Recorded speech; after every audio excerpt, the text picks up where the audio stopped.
We're back to the Neil Haley Show. I'm with best-selling author Len Sciuto, Hades Crypt. Len, thanks for stopping by. And you're going to talk about the Straits of Hormuz. Is that the how Just I a, pronounce? Yeah. yeah, just a little bit. First of all, good morning to you, Neil, Good and good morning. morning to our audience. I hope all is well with you. As we are finding out through the media and the news, the Straits of Hormuz is a what we call a choke waterway. There's an island there. There's there supposedly there's somewhere around 300 ships that's waiting to get through there. The first thing I want to talk about, first of all, is something that's a little bit off the subject. My youngest son, spent 21 years in the Air Force as a pilot, and he was a KC-135 pilot. That vessel, that aircraft, is the tanker for refueling aircraft in the air. And yesterday we lost one. They carry a crew of minimum of 4, but it's a flying gas tank. One of those was shot down yesterday, and more than likely, all 4 of those people or more that were on that plane were probably killed. Now, that tanker has no defense weapons. It's not an offensive plane. It's not a defensive plane. Its sole function is to just put fuel into fighters and into fighters and bombers. So he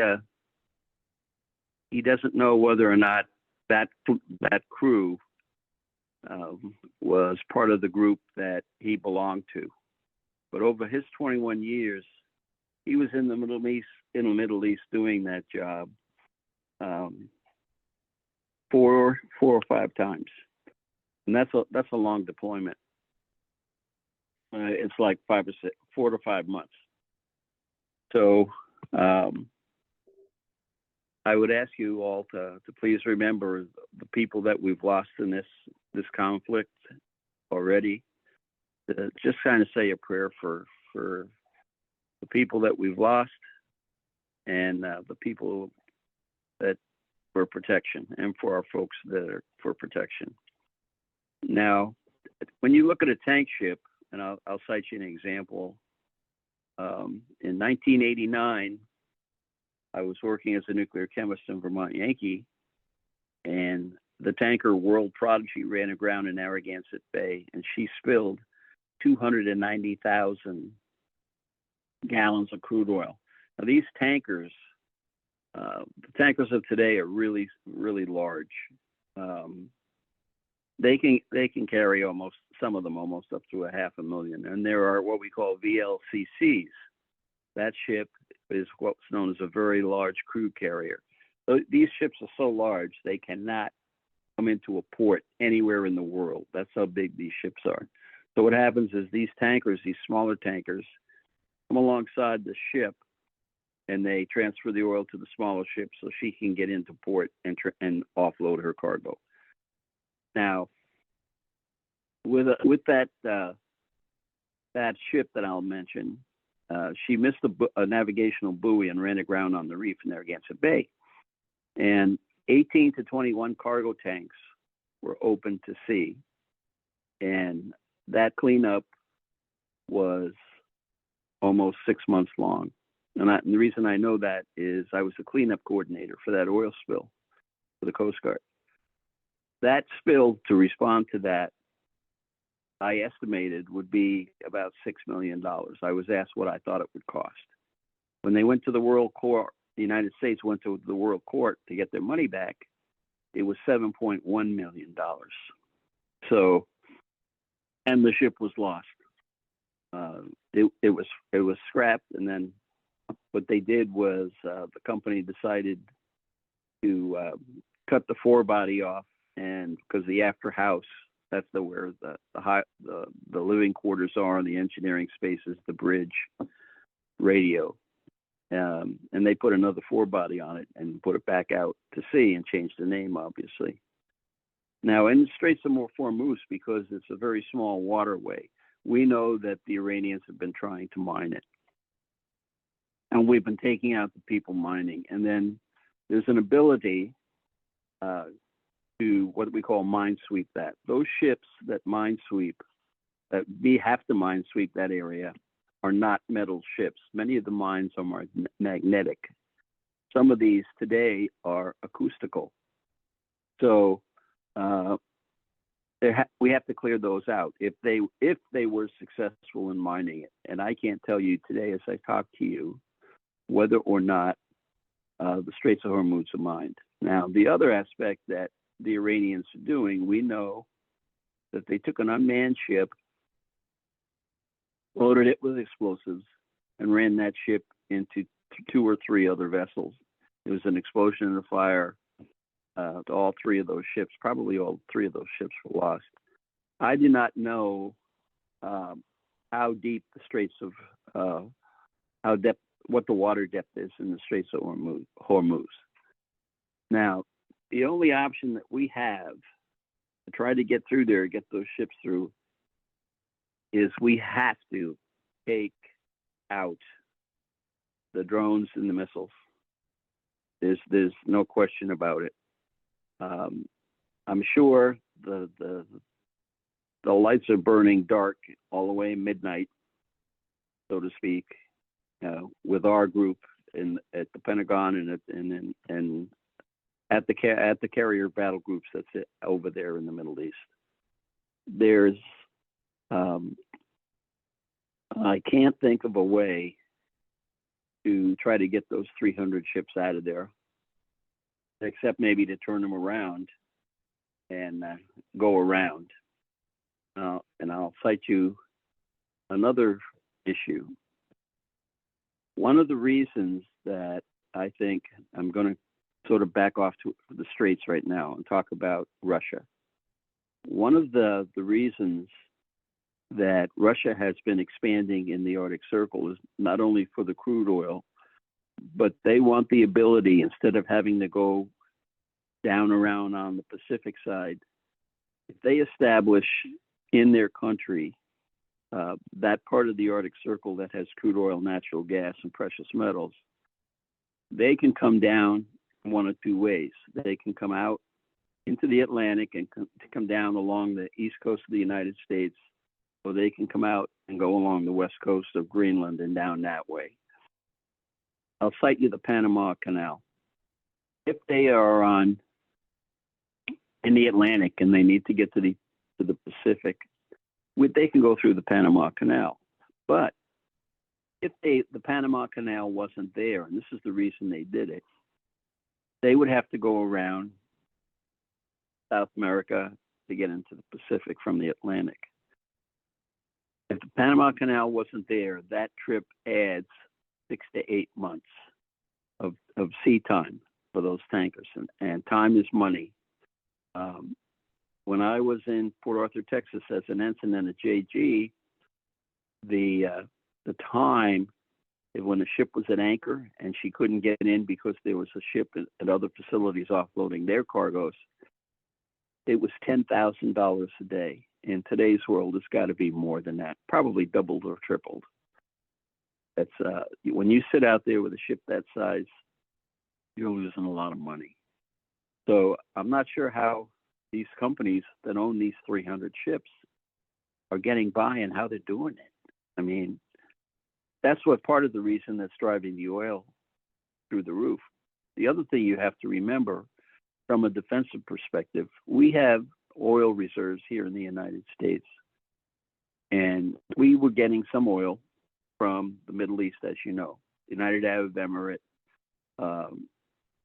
And we were buying some oil initially way back when from Iran.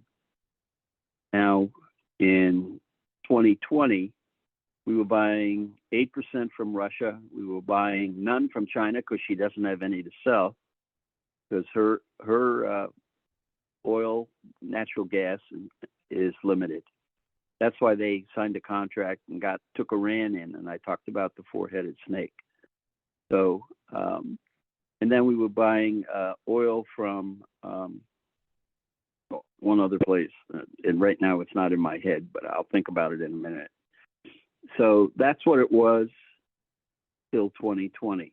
Then, when the administration came in 20 to 24, if you remember, oil was going through the roof, gasoline was going through the roof, natural gas was going through the roof. In that time frame, it went from 8% in Russia to 13%. It went from I think it was like 11% for the UAE. It went to 18% there. We were because that administration shut down in-house, what I'll call, oil production.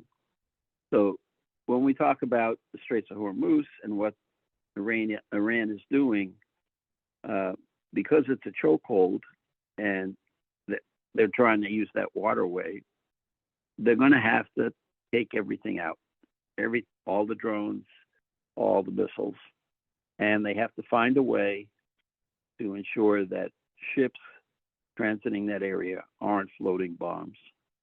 Now, the only other way to prevent those floating bombs is what we did in Desert Shield and Storm. Coast Guard people were training Navy people to do vessel inspections. In other words, boarding these ships and checking them out.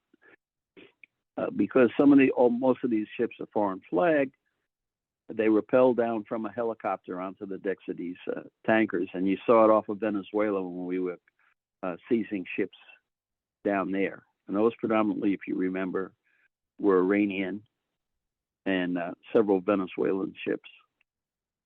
So in today's world, instead of just the plain 6-man or 8-man boarding team inspecting those ships to ensure they're safe, because Iran has set the example of loading these things up with floating bombs, you've got to put a group of Marines down there too on these ships. The other aspect is we're in a conflict with Iran. If you try to do that, those helicopters are going to get shot out of the sky. So with that part, I don't know. I don't have input or part of what the plan is as to how they're going to approach this. I believe the only way that you can do it is you're going to have a cadre of ships, American vessels, or NATO vessels that are supporting us in this conflict to escort those ships through. By escorting, I mean you're going to have somebody sweeping in front of them for mines, and then you're going to have ships alongside, warships alongside them to take them through the straits. You have to remember, if you go, let's say, from left to right through the Straits of Hormuz, or west to east, I'll say, to give you an idea of direction, those ships are on the east side. They've got to come back through to get to the west side. Now, they showed several photos of destroyers escorting one of the ships through without an issue. Those ships are small. They're what we call the greyhounds of the sea. Today's ships are highly technological. Well, all of our warships are pretty much technological today. There's even laser cannon on these ships now. And if you look at the Tango Down book, Tango Down China Sea book that I wrote, I knew about the laser being an experimental weapon. And because it's fiction, I put it on the sub. They develop it, kind of develops it, puts it on a submarine, and they use it against the submarine in the story, okay? Now they're using that laser to shoot down drones and aircraft, or missiles, I should say, not aircraft. They're on surface craft. And if you know a little bit about lasers, one of the activation components is the gem, the ruby.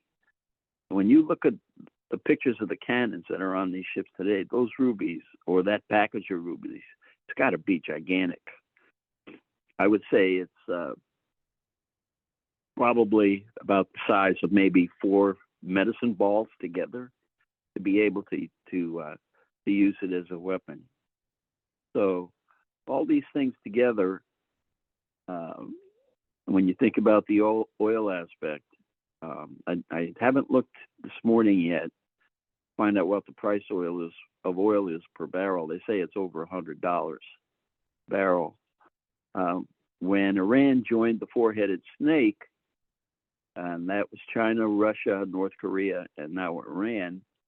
Iran had a deal with China, and China was selling their oil, and they were exporting 1.6 million gallons of crude oil a day globally.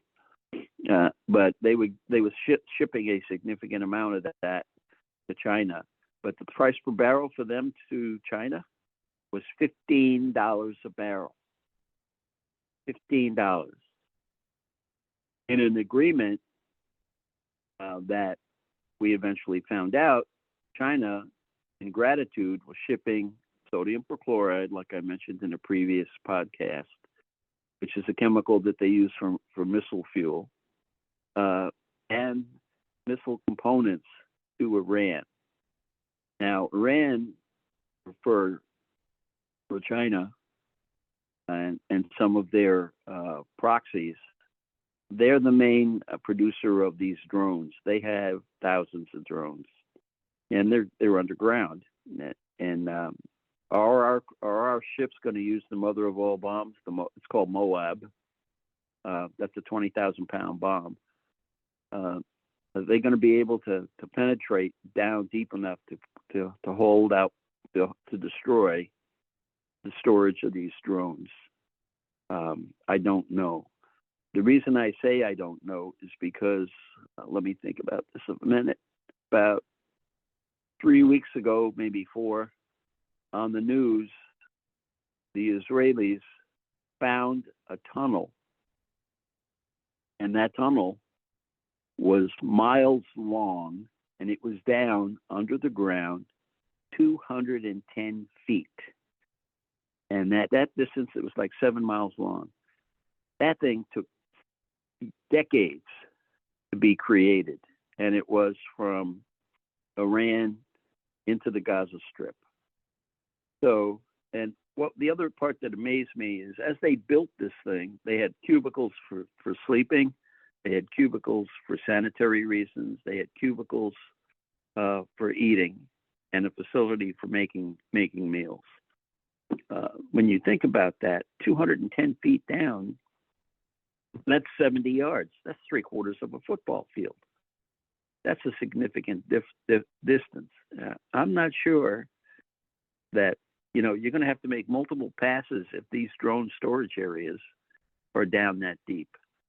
Now, the other thing I heard that's somewhat upsetting is, I haven't been able to document it, but one of the things that I found quite by accident was that the Iranians have dug a small tunnel into one of their nuclear enrichment facilities. And if that's the case, and they're able to use or work with that enriched product, I think that's one of the reasons why we were tipped off about they had enough nuclear material to make 11 nuclear weapons. So when the president said we are bigger things are yet to come, I think that's what he's talking about. We've got to hit those drone facilities. We got to hit the missile facilities that are all underground, and we've got to hit the nuclear enrichment facilities again as well. And if you remember, there were 3. In today's world, they've got 4.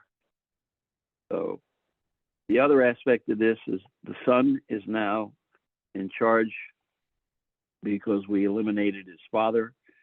But this man, if you look at him, he's as bad or possibly worse than his father. And he's in hiding. We don't know where he is. I think Israel will be working to find out where he is to take him out.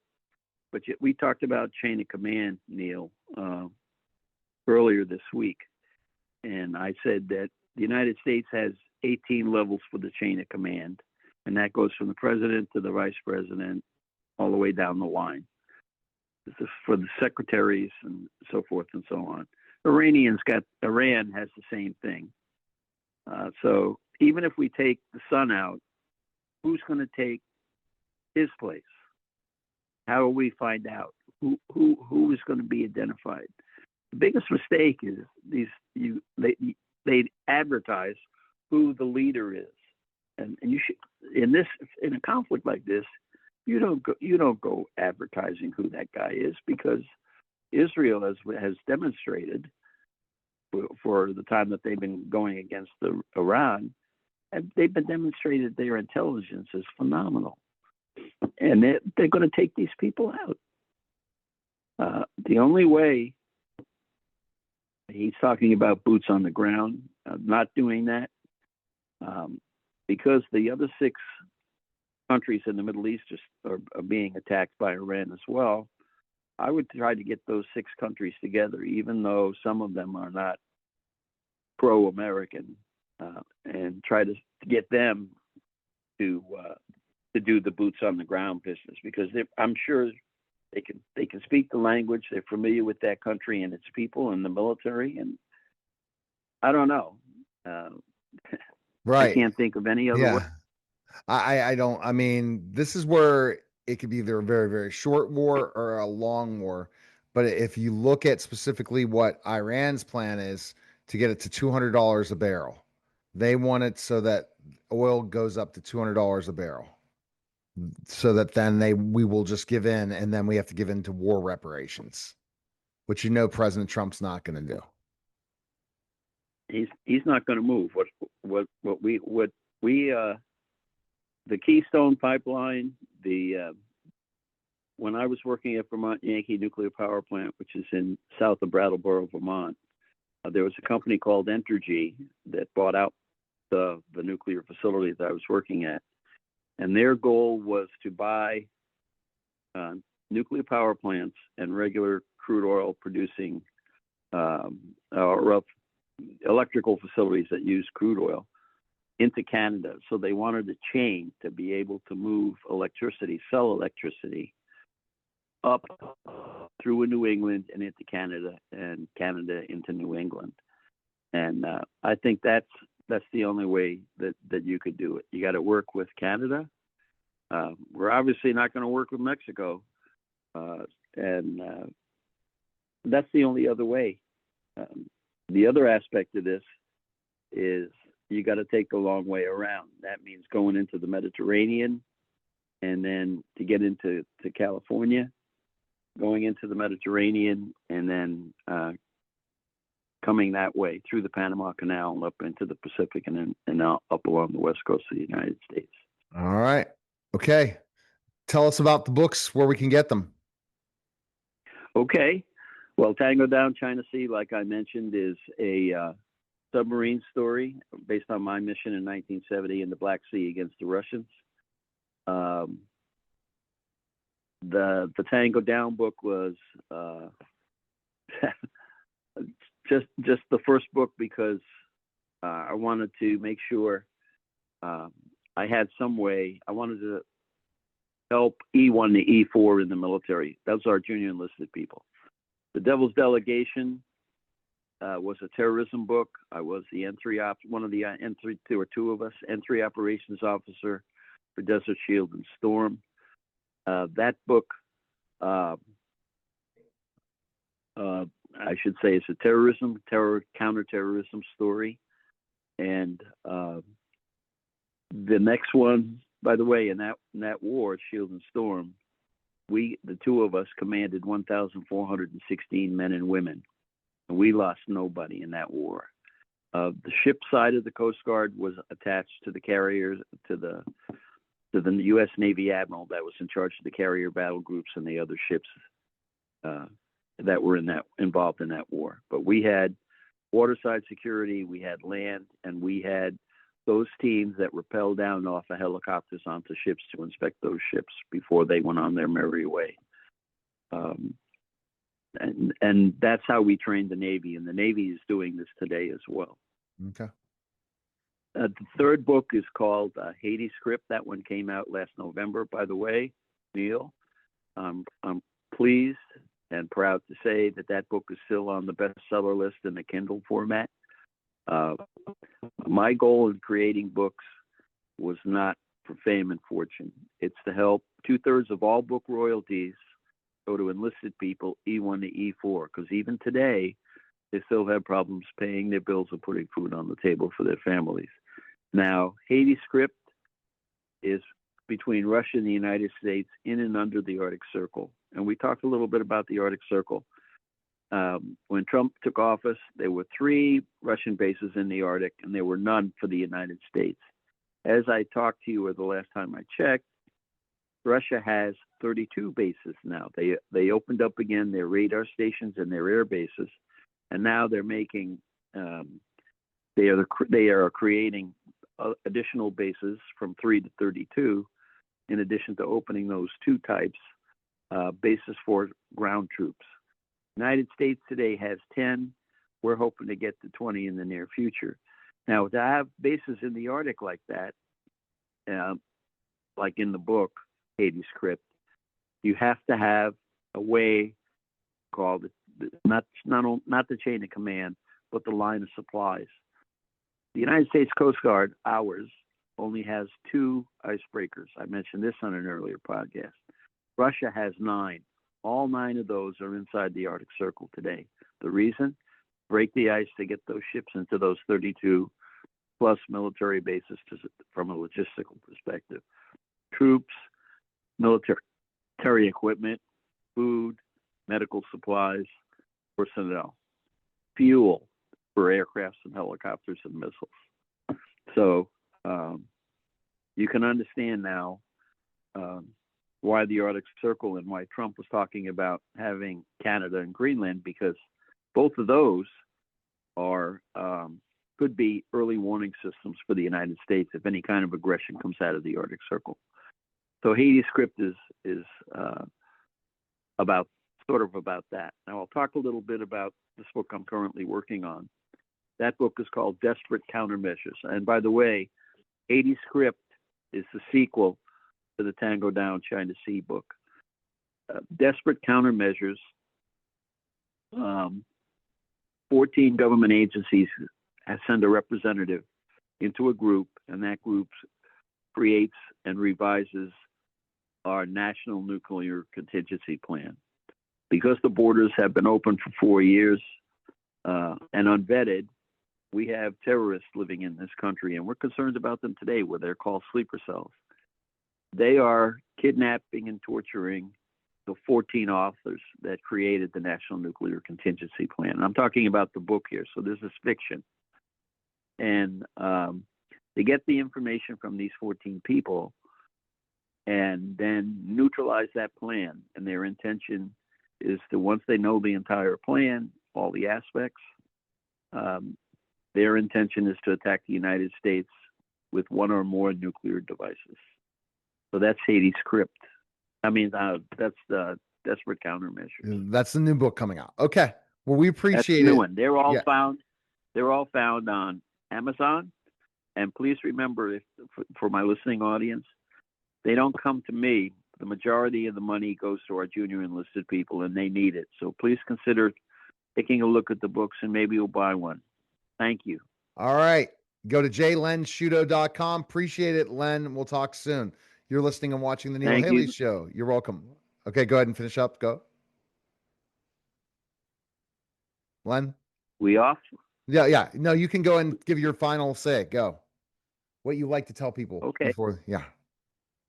Well, I'd like to say, please pray for our military. Let's hope this war ends in a reasonable time frame. They're estimating 6 to 7 weeks based upon our air power and taking those out. Pray for our guys over there. This is not a good time. We have to solve the Strait of Hormuz issue. I think they will. But still, I think this conflict is going to go 6 to 8 weeks. Okay. Remember, under the War Powers Resolution, the president has 60 to 90 days.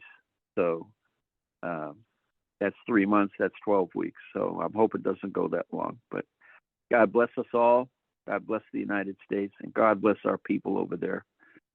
And just say a prayer for everybody. Thank you for listening today. I really appreciate it. All right. You're listening and watching The Neil Haley Show, and we'll be back in just a moment.